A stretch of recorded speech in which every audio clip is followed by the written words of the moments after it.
बाबा जूं जीअं त तव्हां सभिनी खे ख़बर आहे त शादियूं वधीक थियल आहिनि ऐं उन्हनि मां मुंहिंजी अमड़ मां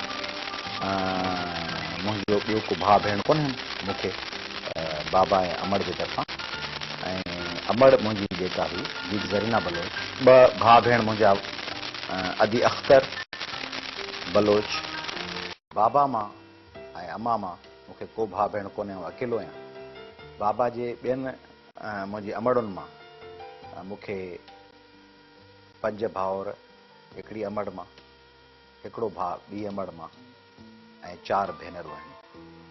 उन्हनि 4 भाउरनि 7 भाउरनि असां जेके आहियूं 5 भाउर हिकिड़ी अमड़ मां हिकु ॿियो हिकिड़ो ऐं 7 ऐं 4 भेणूं उहे ऐं असां में को बि इख़्तिलाफ़ कोन्हे, को बि रिवायती टकराव कोन्हे।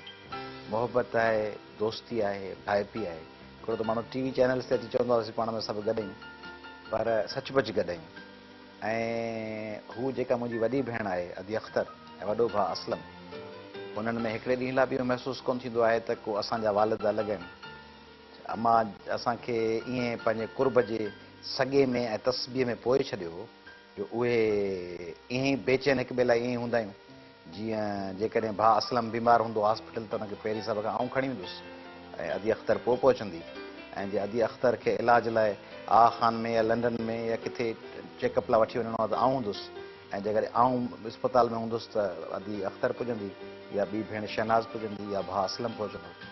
हुनजो शायदि सबबु ई आहे जो माइतनि ऐं पेतनि भाउरनि भेणनि में इख़्तिलाफ़ इन बुनियाद ते हूंदा आहिनि त या त हूंदी आहे पीउ जी मिल्कियत या हूंदी आहे पीउ जी ॾिनल गुज़ारियल वक़्तु ऐं टाइम।